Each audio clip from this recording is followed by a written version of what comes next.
Thank you for listening to Mormon Sex Info. This episode is an archived episode and is only now becoming publicly available. Mormon Sex Info relies on contributions. To contribute, please visit mormonsex.info. And now, please enjoy this episode.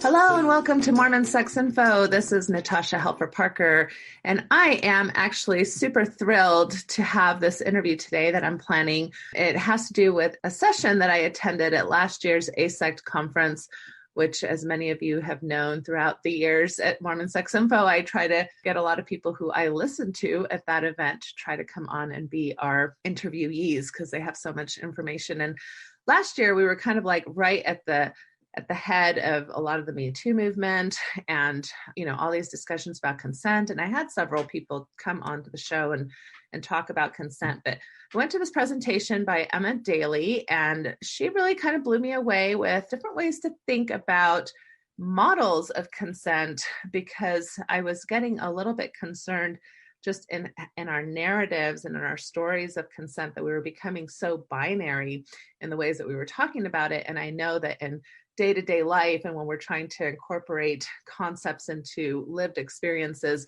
typically the more binary something is, the more difficult it is to apply. And so I was getting a little concerned about some of that. And she just really had some good ideas and thoughts about a different type of way of looking at it, which is more of a collaborative consent model. And that's what I want to talk all about today.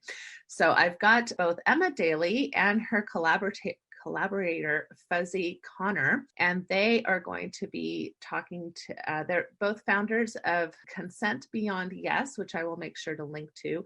It's consentbeyondyes.com. Emma has a master's in somatic counseling. She from Naropa University, and Fuzzy is a consent educator and entrepreneur, and I'm super excited to have them on the show. So welcome, Emma and Fuzzy.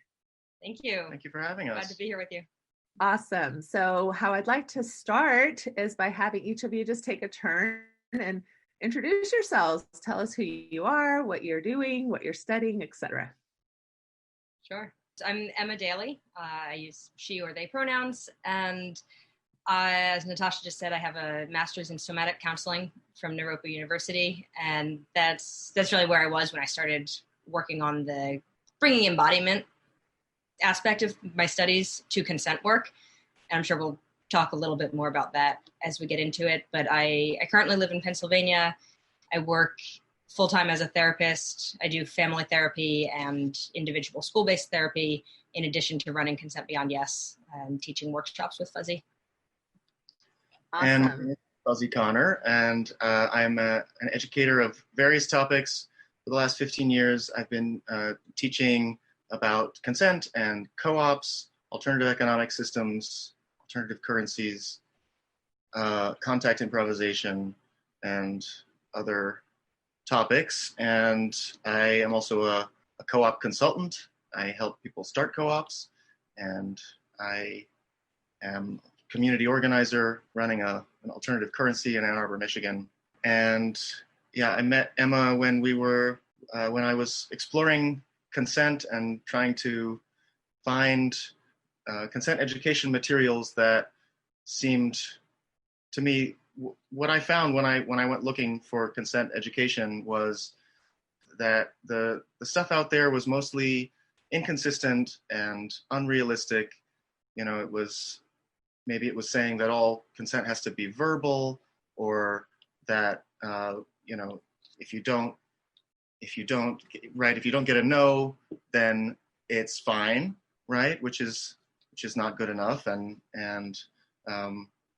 various other problems. And I started creating my own consent model that I thought would be better suited to the reality of relationships. And I met Emma in that process, and we decided to collaborate.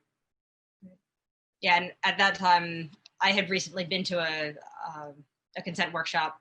I was living in a housing co-op, and one of the other co-ops in the community hosted a consent workshop for Valentine's Day. So I went to that and really liked it, but also thought it was kind of lacking in depth.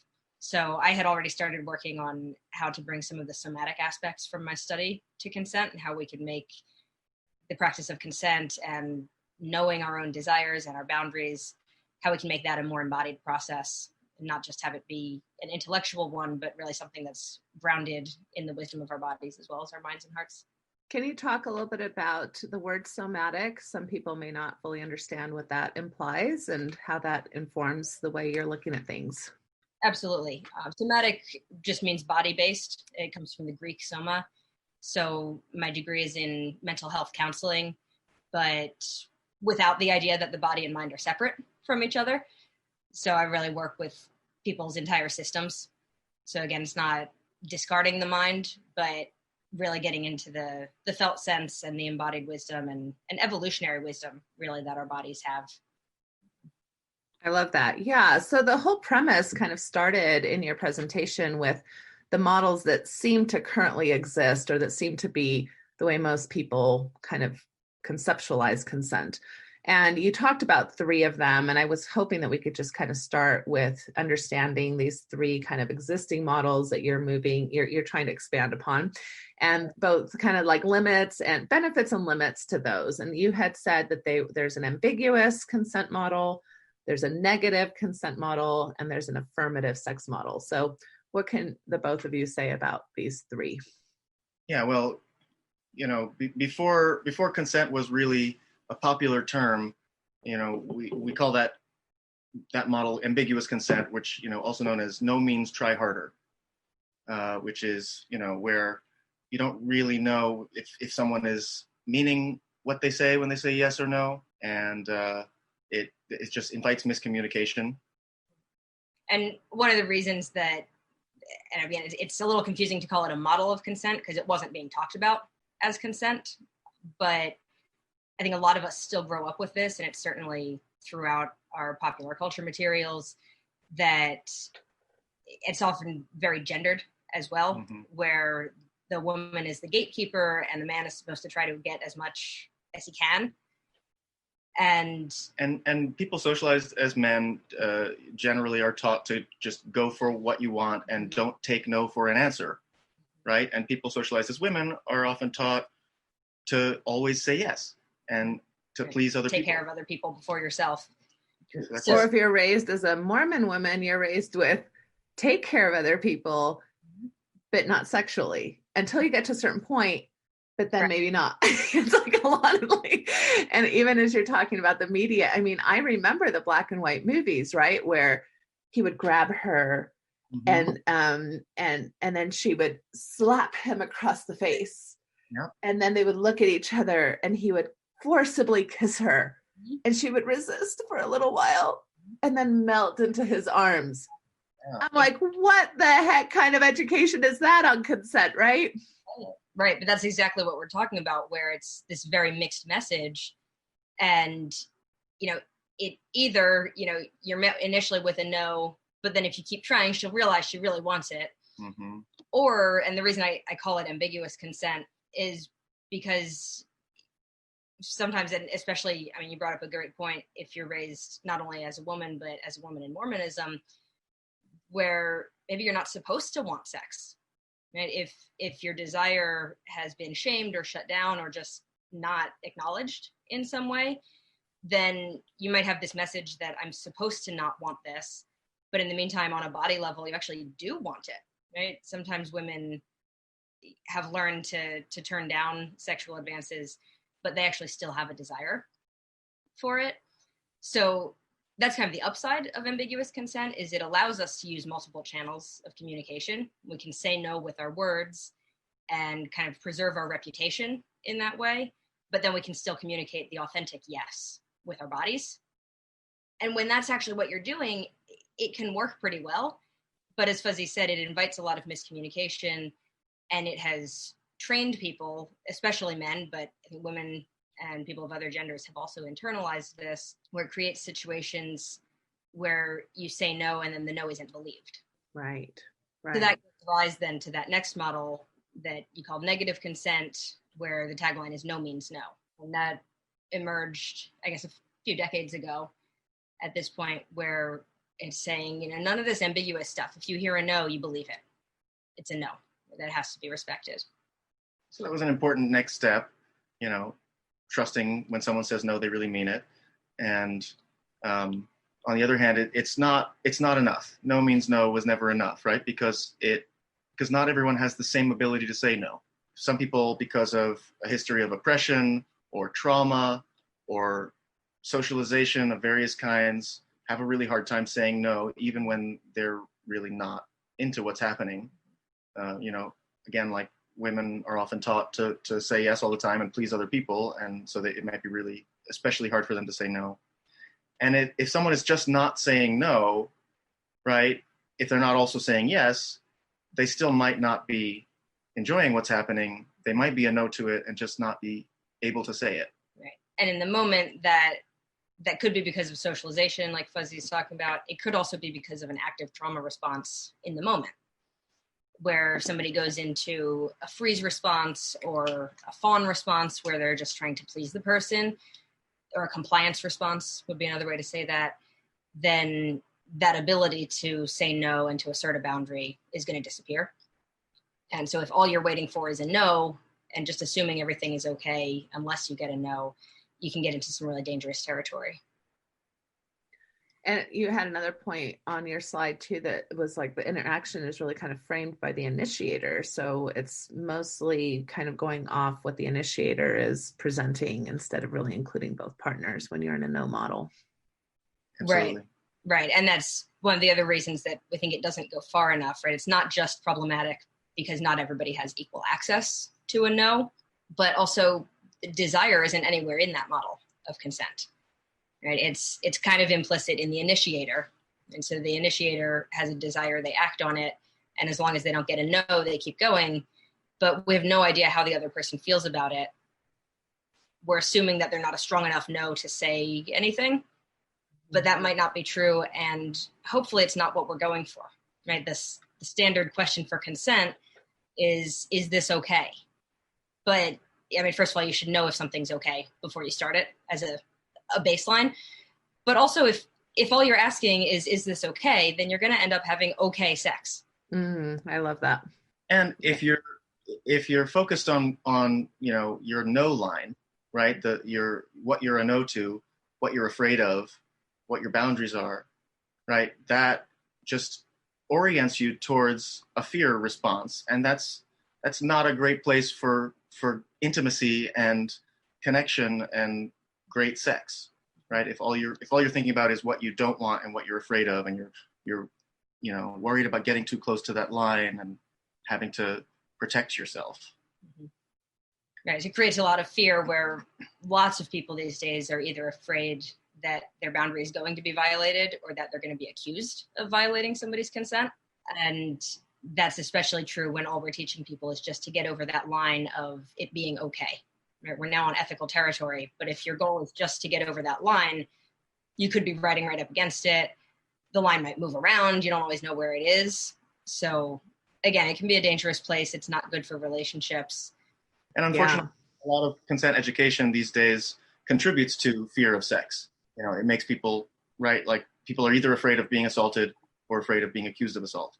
And right, and it's based on this idea that there's a binary between consent and assault or consent and rape.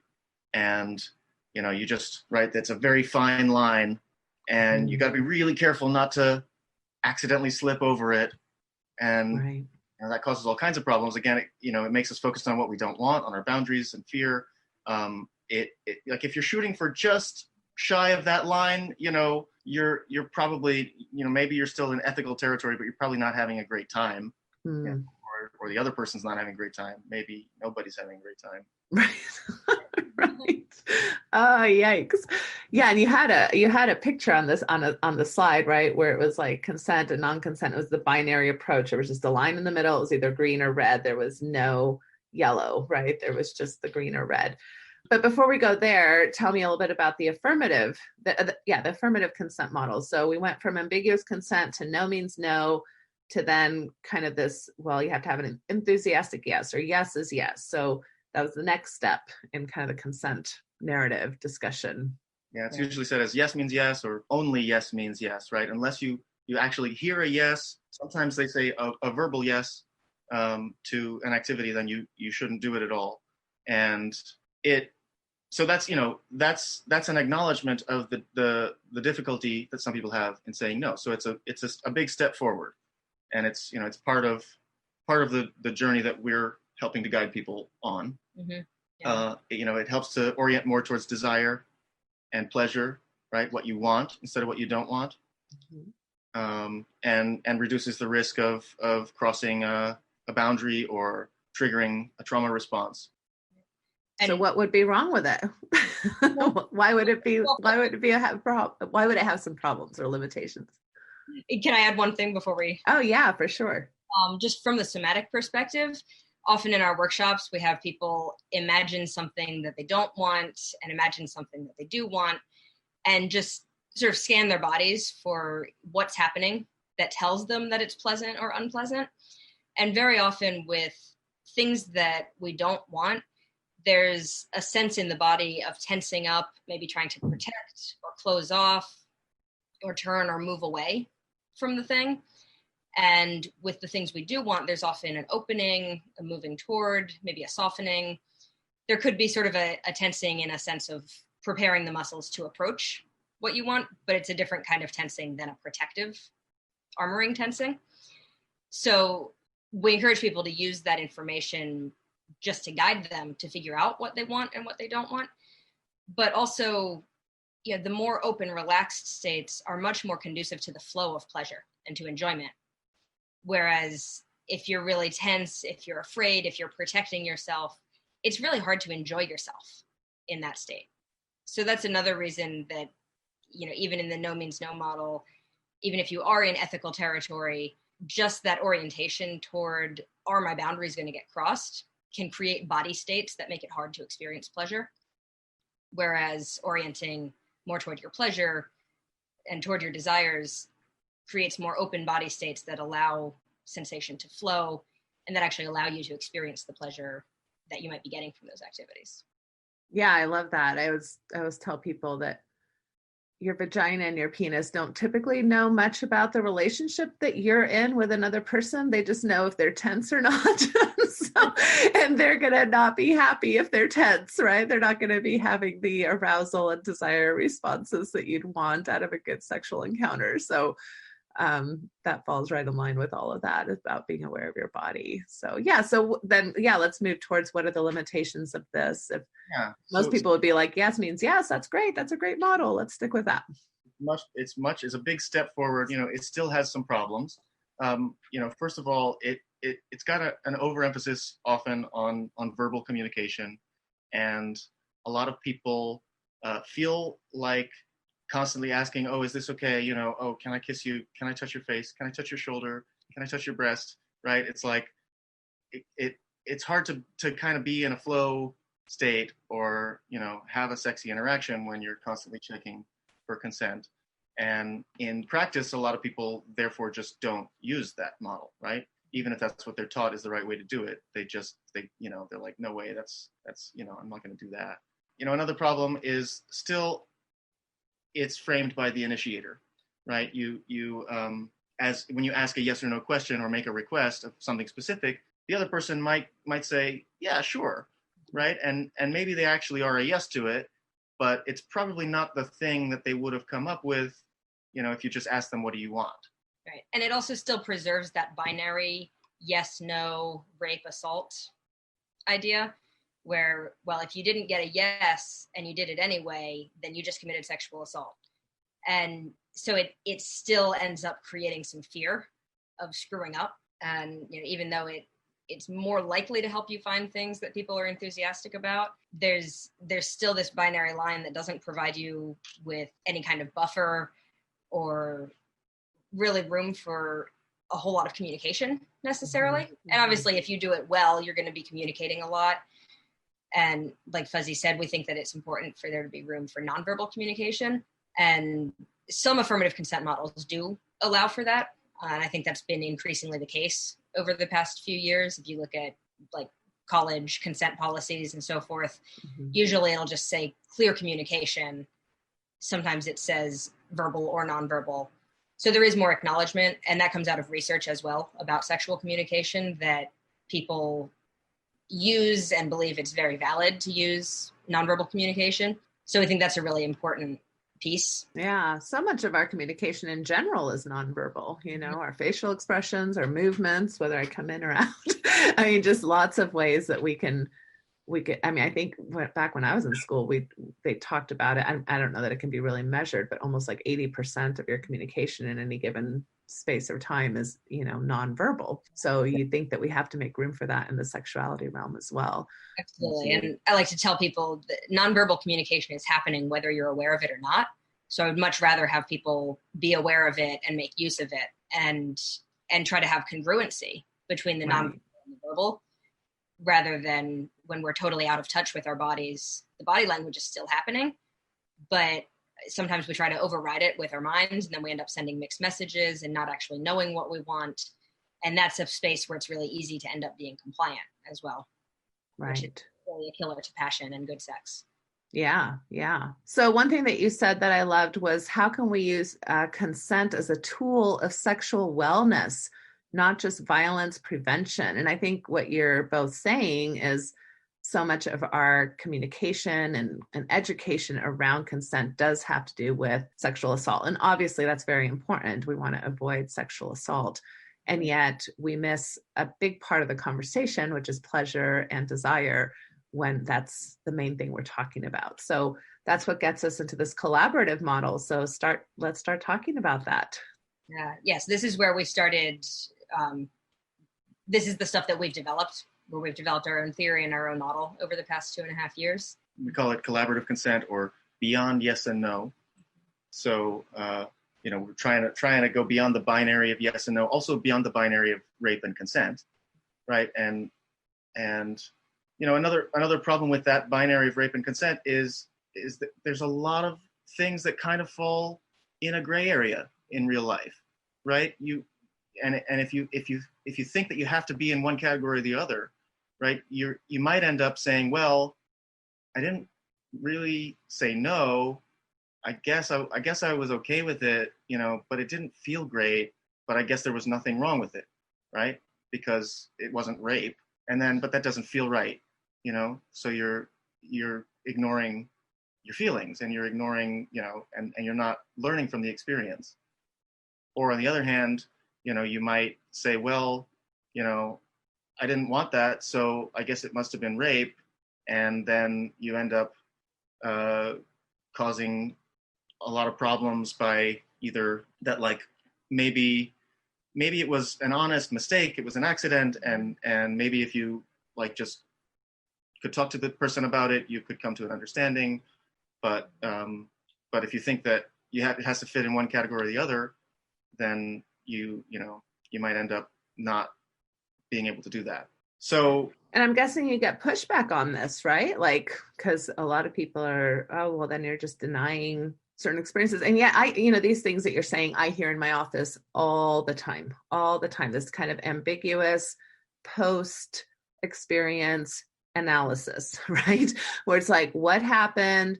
What did I want? That's an ambiguous thing a lot of times, just from an individual perspective, where people don't always know what they want, especially if they're younger, especially if they're dating, especially if they're single and coming, like I'm saying, from a religious culture where they're not really taught to want, or they're not supposed to want, but like you said earlier, their body may want things.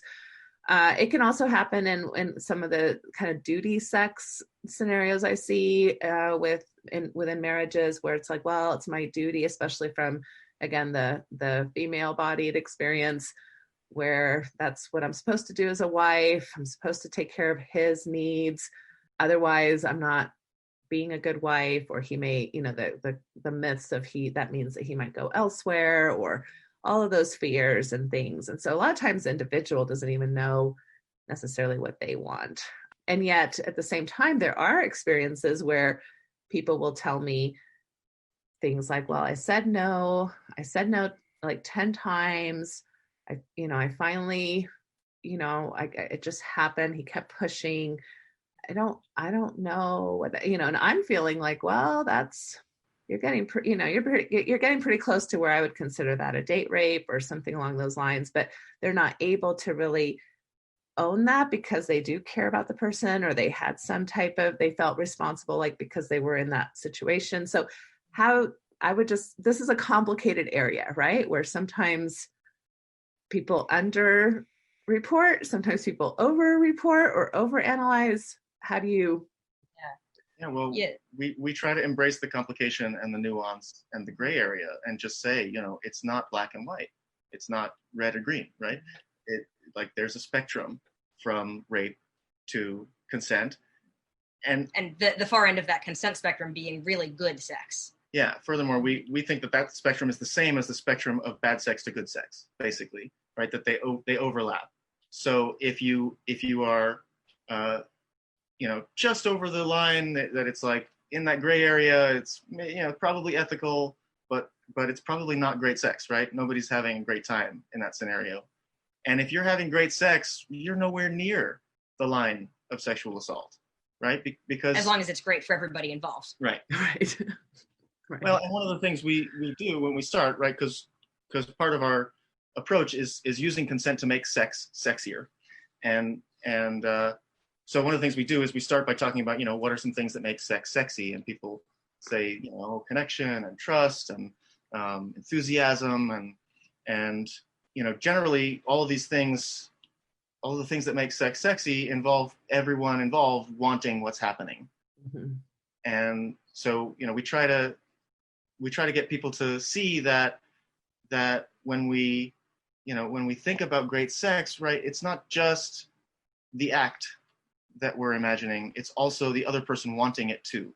What we might think that we want a kiss or a hug or a sex act, but really we want the other person to want it too. What we really want is a mutually desired interaction. Reciprocity is a big part of what makes something sexy. Mm. And on that line of, people do underreport, and it can be really hard to call rape, especially when you know the person and you care about the person, which is so often the case with rape, right? It's hardly ever the stranger leaping out from the bushes. It's usually somebody that we know. And it often comes from these scenarios of, well, I said yes to a certain level of intimacy, and then we reached my boundary, and then the other person crossed it. Mm-hmm. And that can make it really hard to call it rape, because we feel partially responsible for getting into the situation in the first place, or not saying no strongly enough. And there's all kinds of victim blaming messages around that. And we don't ever want to victim blame, and we don't want to deny people the experiences that they're having. Like, when it is clear, you should absolutely call it what it is and take the steps that you need to. And so we're not trying to take clear experiences and make them ambiguous. We're trying to make space for the ambiguous experiences that people have all the time. Thank you. Yeah, I think that's an important clarification, because I can already hear, like a lot of the pushback, that makes these conversations sometimes very heated, very binary, and that's what keeps them binary. And then we're not necessarily in solution focused land, right? So exactly. The more we can make room for conversation and my own head, where I don't want to make it harder for people to name it when they've been raped or things like that. I don't want to give people who have truly committed assault a language to excuse their behavior, but I do want to create space for learning conversations to happen and for growth to happen where that's available. Perfect. Yeah. So let's just dive right into then the components of what makes the collaborative model unique to what you've been creating. Well, first of all, our orientation is toward desire instead of fear, and toward mutual desire, right? So as I said a minute ago, what we really want is mutually desired interactions. And so we draw a very simple little Venn diagram that just has two overlapping circles.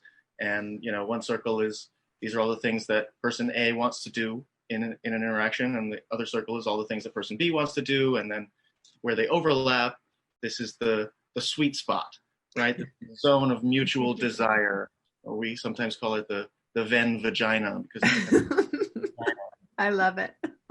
And we say, this is where the really juicy, sexy, fun connecting really sweet interactions happen. Really, in the vagina. That's where you want to be, metaphorically speaking. Yeah, so we're aiming for mutuality, and that requires really developing a level, first of all, of awareness of desire, and secondly, of communication with your partner. And it can be vulnerable to say what you really want and to be bold with your requests. And so on the one hand, it's vulnerable and that can be scary, but on the other hand, it's through vulnerability that would create intimacy. So it's also really good for relationships to be able to do this and to establish a feeling of teamwork where together we're trying to create a mutually enjoyable experience. Often with sex, people use the baseball metaphor, right? Like, oh, I got to third base last night, or whatever, I'm going to score tonight. And, not only is it problematic because it implies this linearity of what sex is supposed to look like, but who's the other team? Who are you playing against in that metaphor? It goes back to the gatekeeping model of sex, and where winning and losing. Right. And then you call them your adversaries with your sexual partner. And we just think that's problematic for relationships. It's problematic for having enjoyable sex. So really working on sex being a collaborative, cooperative effort of creating the most mutual pleasure that you can, and using the communication in that framework. So instead of the communication being like, oh no, I might get rejected, it's giving your partner all the information that you need to be able to say, okay, what is in that overlap? Here's my circle and here's your circle. We have to know what's in each of those in order to figure out what's in that overlapping part of the Venn diagram. So we teach people how to identify their own desires, as Emma said earlier, noticing the somatic cues of things we want and things we don't want, the body experience, what it feels like in our body. And then we do exercises to communicate desires with other people. We do, we think it's very important to have embodied practice of these things in our workshops and not just talk about it. Yeah. And we get people walking around, and we get people to practice saying no and hearing no, right? It's just like you walk around and you ask someone for a hug and they say no, and when someone says no to you, you say thank you. And we're trying to reorient toward thinking of no and boundaries as a gift. No is a gift. It's a gift of clarity and authenticity. It's a gift of information. It's a gift, of helping to redirect toward that sweet spot of mutual desire.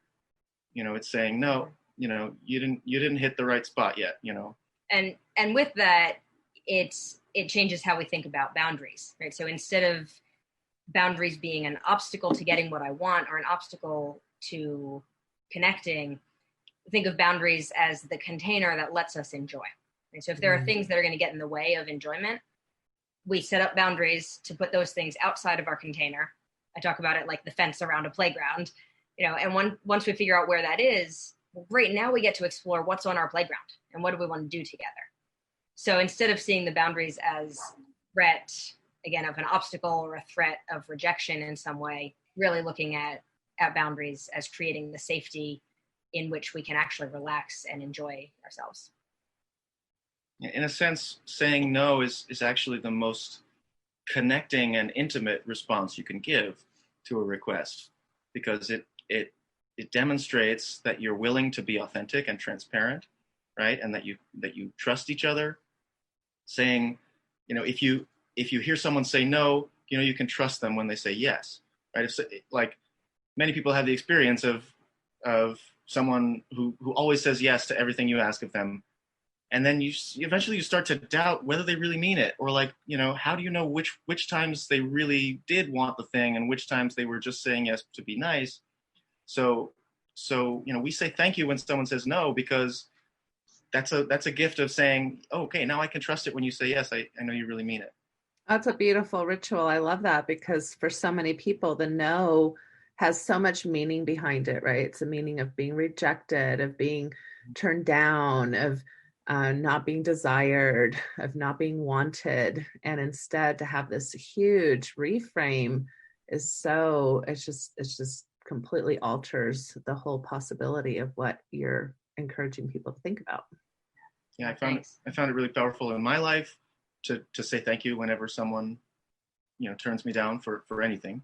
I find it to be a really valuable practice. I find it helps me, not only it helps me be easier to say no to, right? It makes people feel more comfortable saying no to me when I say thank you, right? Because instead of, have you ever said no to someone and they push back, right? They're like, oh, come on, please. Or they're like, fine, I didn't want to do that anyway. Or okay, well, what about next weekend?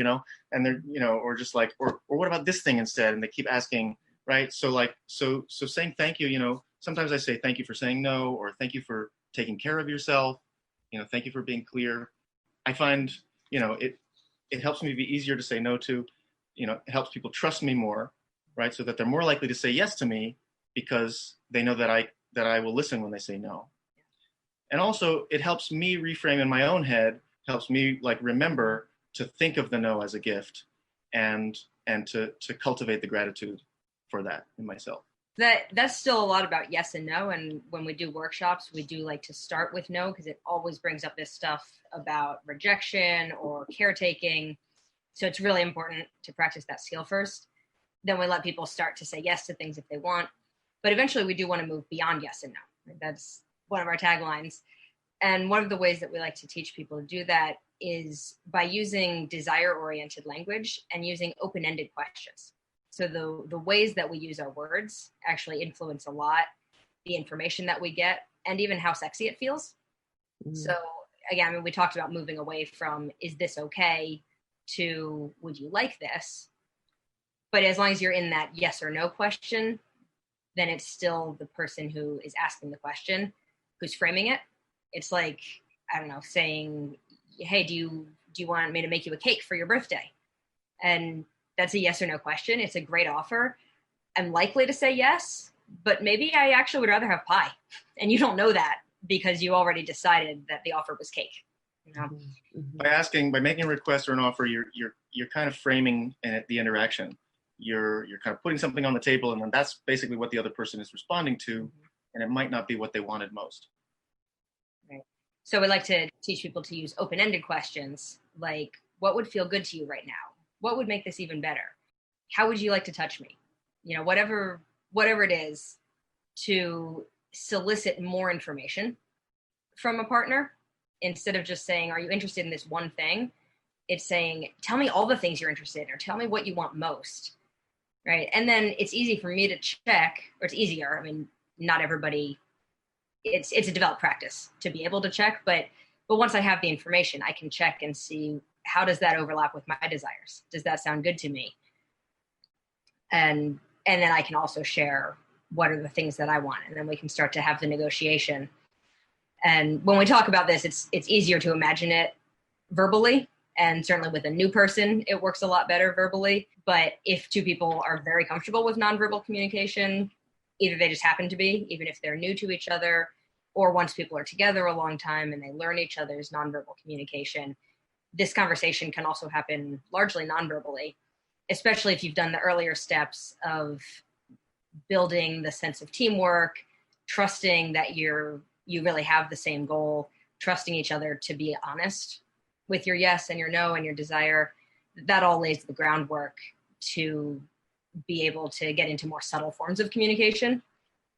And do you have any examples of what that might look like, or is that more difficult to describe? Yeah, well, we do some exercises in our workshop of how, nonverbal communication, and one thing we say about nonverbal communication is that not everyone is really comfortable with using nonverbal communication, especially people on the autism spectrum or other neurodiverse abilities can make it really difficult to pick up on body language and social cues and so on. And depending on our socialization, our family background, cultural background, trauma history, right? We might pay attention to different cues, or we might over or underemphasize different things. Mm-hmm. So it is a more ambiguous way of communicating. And it's very culturally based. It varies a lot between different cultures. Mm-hmm. Like in some cultures, nodding your head means no, or shaking your head means yes, or So we encourage people to start off early on with a conversation about communication style. And, it might start with something like, how do you like to communicate consent? Or how will I know if you're having a good time? Or, do you want verbal check-ins? Right? That's just a good way to start that conversation, or start by sharing your own, like I like nonverbal communication. I'm comfortable with body language, but, maybe I want a verbal check-in before you touch my genitals or something, right? Like, how about you? Mm-hmm. By doing that, it sets the example, because not everybody's thought about their communication preferences that way. Mm-hmm. So it sets the example of the kind of information that you're looking for, just like you might do with an informed consent conversation, saying, here are the things that I've been tested for. Here's when I was tested. This is my sexual history, or here's any other partners I have. If we have sex, here's what it's going to mean to me for our relationship. Sharing whatever kind of information you would like from somebody else and setting the example makes it a lot easier for them to respond in kind. Yeah, I love that. Instead of just right off the bat, so what's your sexual history? You're setting the example by going first. Yes. Right. If it's something you want, offer it. Exactly. Mm-hmm. Exactly. Yeah, and then we sort of do a brainstorm of like, what are some nonverbal ways of saying no and yes, and so like common things are like moving away is a sign of no, right? Moving in is a sign of yes. You can shake your head or nod your head. You make happy sounds like right? Mm-hmm. Means yes, or like Mm-hmm. no, right?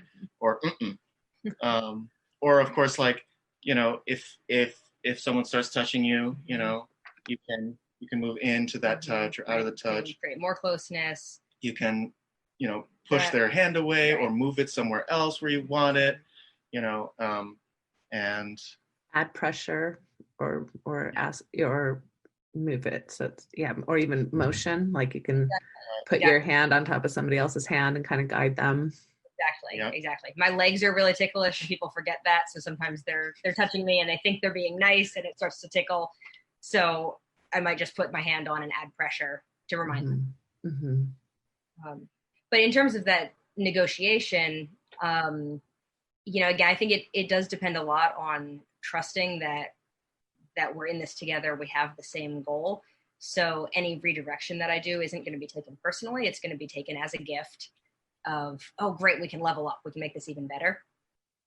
So maybe that's like somebody is going down on me and I feel done with that. And it's not because they're doing a bad job. It's just because I'm ready for something else, or my body has maxed out on that type of stimulation, even if they're doing a wonderful job. And so then I might pull them up to kiss me, or I might non-verbally suggest intercourse, and words can come in at any time, but just moving toward the things that we want.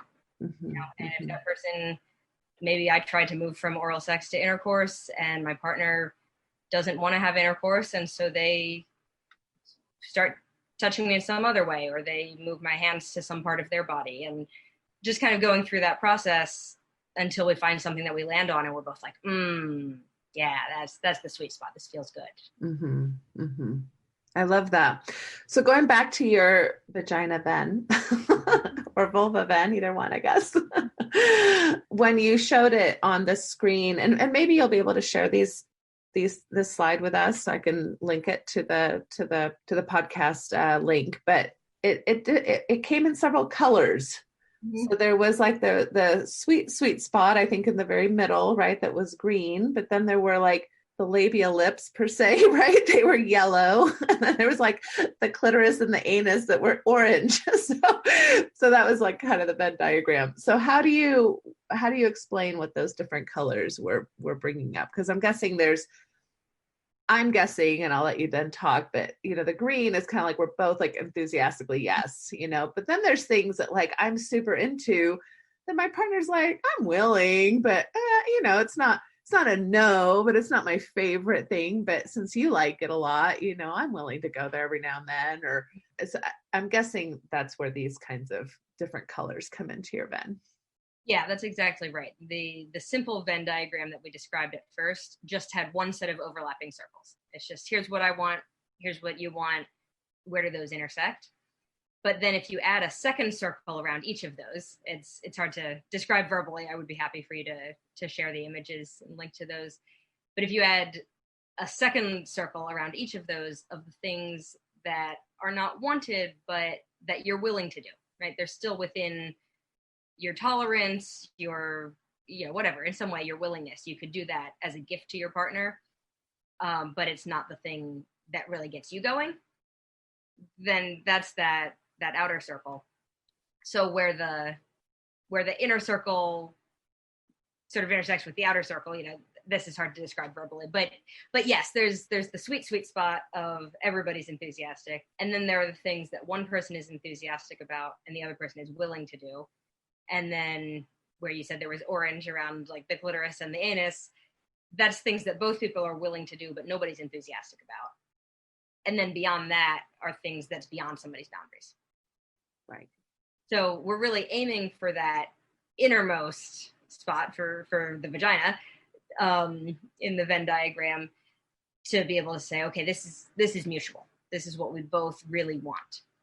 And that doesn't necessarily mean that we both feel like we're receiving, right? Sometimes it's being in the giving role is what's really wanted. Sometimes what's really wanted is not having to make any decisions, having the other person make all the decisions. Like, those are all valid desires. Mm-hmm. It's just, it's really what you want and what your partner wants are in that inner spot. But then we get this buffer of ethical, but not amazing for everybody involved.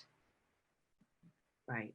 Yeah, and again, if you're shooting for the sweet spot, if you're shooting for the really great connecting, intimate sex, and you miss a little, you're probably going to land in still ethical territory, just like, okay, we could improve next time, right? There's still some pleasure, nobody's feeling violated, but yeah, hey, we could do better. And one of the ways that we try to orient people towards the sweet spot, we have an exercise that we call the Beyond Yes and No exercise, where instead of stating a desire or request as a yes or no, two people partner up and they each take a moment to notice a desire for the interaction.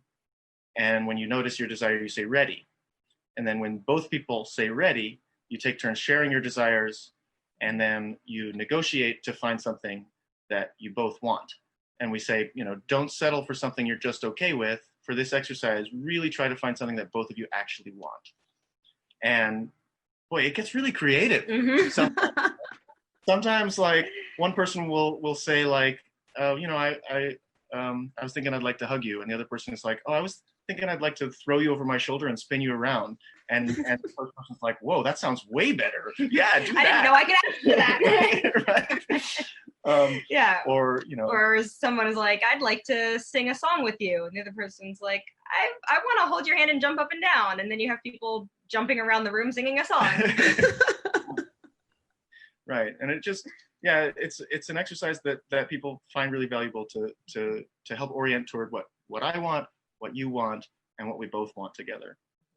That's lovely. I've loved so many of the examples that you've given. I love the open-ended questions. I love the Venn diagram. I love the examples of both verbal and nonverbal cues that we can offer. I loved that you really kind of clarified that wanting isn't necessarily initiating, like people want all kinds of things. And in fact, people sometimes want things that they're concerned about, like, why do I want to be submissive, if I'm a feminist in my normal life, day-to-day life, right? Or why do I want to role play something that I really wouldn't ever want to do in real life, or why do I want whatever those things are. And so I really think that it's useful to consider wanting versus initiating as two very different things, or kind of typical ways that you think about how sex goes as far as what we've been taught. People are not used to communicating about sex, and maybe they've been taught that you're not supposed to communicate about sex. Like, our culture sometimes teaches some people like, yeah, you're just supposed to know how to have sex. You're not supposed to, it's the best sex is when you've never done it before, the other person's never done it before, you've never had any education or training, you don't talk about it at all, and you're in the dark, right? I'm like, I'm like, oh no. And yet that's what most of us come from, especially in Mormon land, right? So I mean, that's What other skill do we expect people to just know how to do without any training or practice or even talking about it? exactly. And and a lot of, oftentimes in traditional heterosexual relationships, you end up with kind of like the man is kind of doing things that he thinks the woman wants, that he thinks he's giving, right? He's like serving her, and she's kind of letting it happen because she thinks it's what he wants. And so nobody's actually getting what they want. Nobody's having a good time. That's how you end up in that orange zone. Yeah, it's like an unnecessary tragedy, right? Because you can see how it's very well intentioned, and how many of these dilemmas come from very loving spaces, and yet you're just kind of creating more dilemmas. And then on top of it, you add story and meaning to it. I talk about meaning ruts a lot in my own language. Just we get into these meaning ruts. Our dissatisfaction must mean this, it must mean that. And a lot of times those meanings come back to there's something wrong with me, or there's something wrong with you. And we've kind of missed the boat, and that's where the unnecessary tragedy comes in. Yeah. We're on the same team. All we need to do is talk about it, right? All we need to talk about what we want, and we can work on it together. And go ahead. Yes. Even when things don't go well, and if there is, like, oops, we slipped out of that mutual desire zone, or even, hey, you just crossed a boundary of mine. If it's in the context of a caring relationship, having a conversation about it actually ends up strengthening the relationship. If you're both really able to hold that. Fuzzy and I have had a lot of those conversations, and actually a lot of this material has come out of conversations that Fuzzy and I have had when we didn't get consent quite right. Yeah. Mm-hmm. Yeah, we've crossed those boundaries countless times, and we talk about it and we process it, and we say, we say I'm sorry, and like, thank you for telling me, and what can I do to make this better, and we talk about how to improve next time. Right, because it's really not about the apology, right? Apologies don't change anything, but indicating maybe with an apology that you care, that you're listening, hearing the other person, and really holding back from getting defensive, which is really hard. Yeah. But if somebody's feeling like they've been violated in some way, it's so important to just hear them and validate what they're feeling, right? 'Cause their feelings don't mean that what they're saying is the absolute truth about you. It just means they're telling you about the intention or about the impact you had. It doesn't mean that your intentions were bad, but it's really important to give people the space that they need to express themselves and the care they need to feel safe again. And once they're feeling safe, you can check, hey, can I share with you what was going on for me during that? Once they understand that you've really heard the impact you had, then you can ask their consent to share what your intention was. And through that, you can really build a lot more intimacy and more understanding, and you can start to strategize for how to be doing it better together. I think it's really important to be careful about how we handle boundary crossings. This is a thing that often gets left out of consent education, and when, like, the typical thing, one of the most common things that happens these days when someone is accused of a consent violation is they get kicked out of their community, or they get cut off. They get rejected and like completely by all of their social connections, and generally that's not going to make the situation better, right? It may protect the victim, but that person who was accused is probably going to go to the next community and do it again, but do it worse because they're more angry now and self-justified, right? The only way we're going to change the culture is if we call those people back into community when they make mistakes. We talk to them, we listen to them, to their perspective, and help them understand, educate them about why what they did was harmful and how to make different choices in the future. And that's not necessarily the victim's job to do, right? We think that the victim's safety is still the first thing to address. Absolutely. And then, sort of taking that person's lead as much as possible, where, they may or may not want to have a conversation with the perpetrator, or a strong language for, we know that many of these are, potentially accidental, etc. which again doesn't excuse it, but means that there might be room for education and learning, right? That the situations where it's really egregious, where somebody said no 10 times clearly and then the person did it anyway, is a really different situation from in the moment I wasn't sure what I wanted and then my partner did something that I didn't like, or whatever, like there's a lot of spectrum. There's a spectrum. Yes. Anywhere along the spectrum, there can be a lot of distress. And yet there is, I think, a spectrum of how we dialogue about these things. And I think that's what you're trying to introduce. Yeah. Mm-hmm. And some of our friends at the Center for a New Culture like to talk about like how willing is this person to learn, and have that be part of the consideration in terms of keeping them in community. Because again, like Fuzzy said, if we're wanting to change culture, if we're wanting to create new norms of communication, then that has to include people who don't know how to do it yet. Yeah. To the extent that we can do so safely. Yeah, we encourage people to be gentle with themselves as they're learning these skills and to be gentle with others as much as possible. So tell me about consentbeyondyes.com. What are you doing? What are you trying? Is this a movement? Is this trainings? What are you offering? This is where you get to plug whatever the heck you want to plug in regards to your efforts and what messages you're trying to get out there. Cool. Yeah. Well, this is all the stuff we've been talking about today. This is the model of consent education that we've developed together over the past couple of years. And we keep finding that people are really hungry for this approach and this information, and just treating consent with sex positive and desire focused and with nuance, gray areas, nuance, and and nonverbal communication, all this stuff, right? People are desperate for it, and so we keep being asked to give workshops in various places, and so we've developed this organization. It's a worker co-op called Consent Beyond Yes, and it's just the two of us so far. But we're going around to colleges and universities and communities, fraternities and sororities, sports teams, high schools, anyone who wants to bring us to their community to help teach this material, to help people practice, and we would love to come and help with that. Yeah.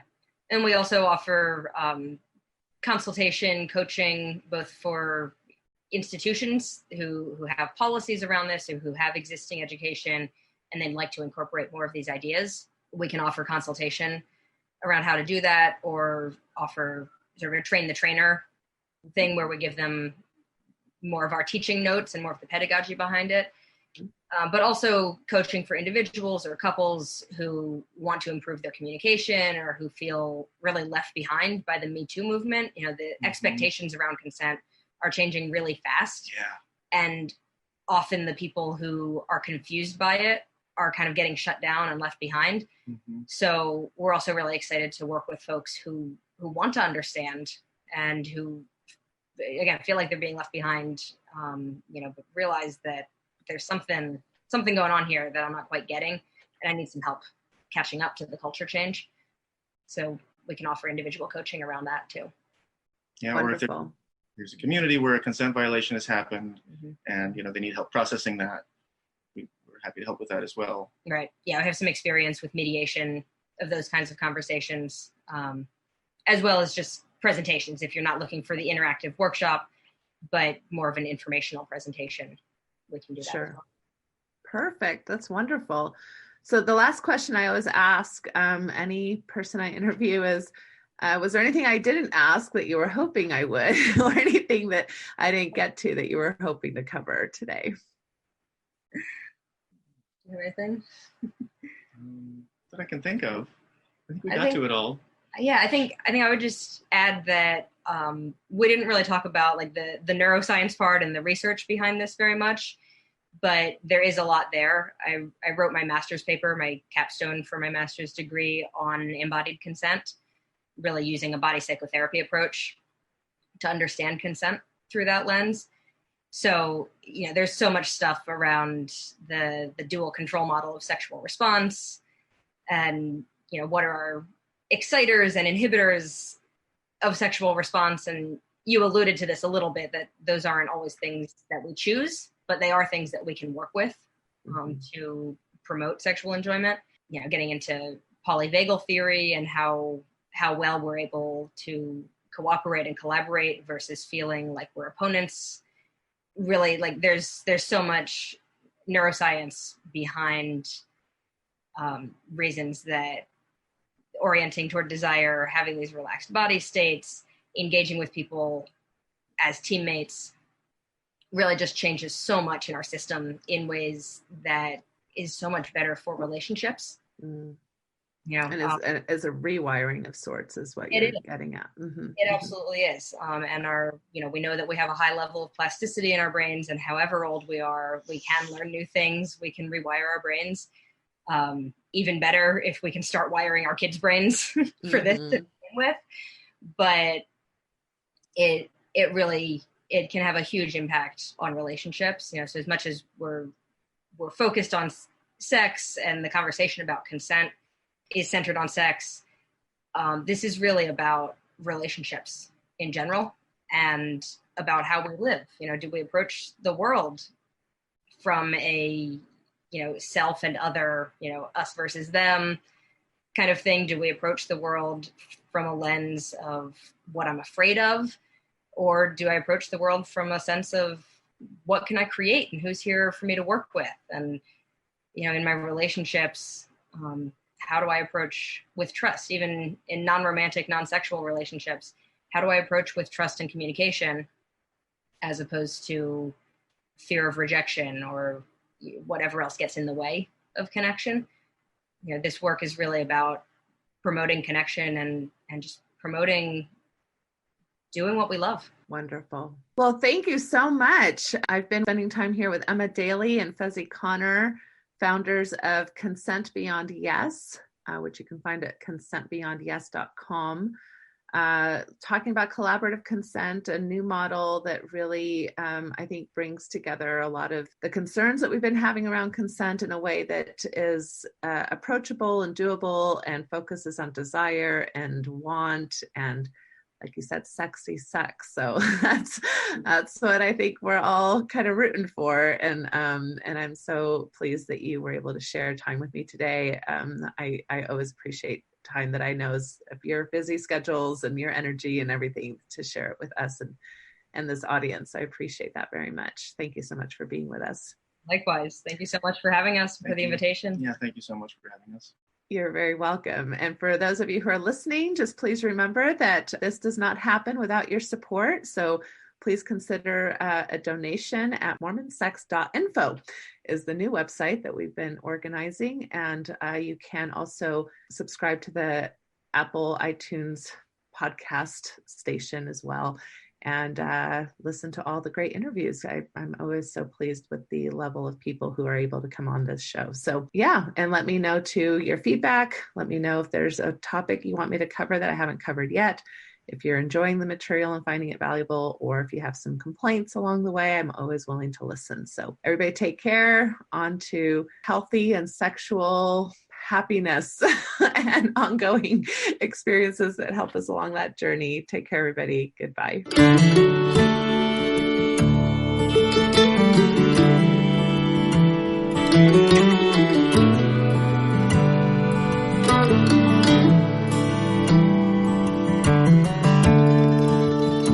We took the long road home,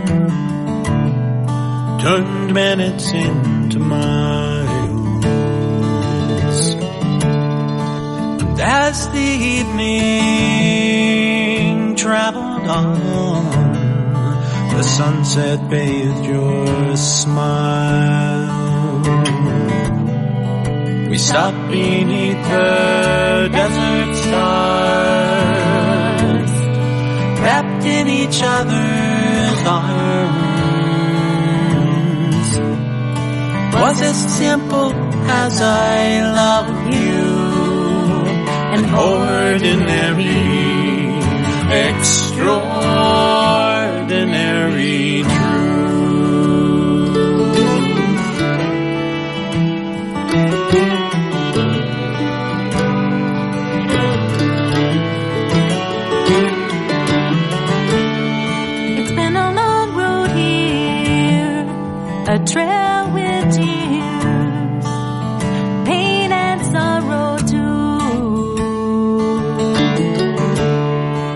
but through every storm we traveled on like lovers do.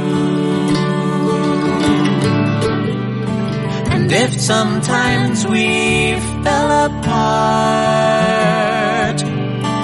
we always came back home. Was as simple as I love you, an ordinary, extraordinary truth.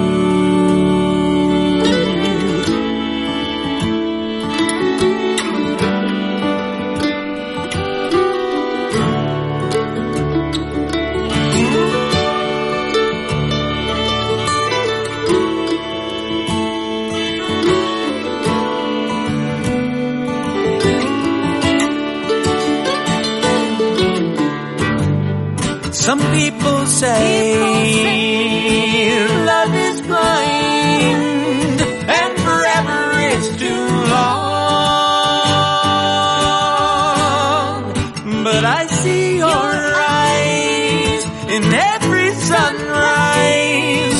Can't imagine life alone.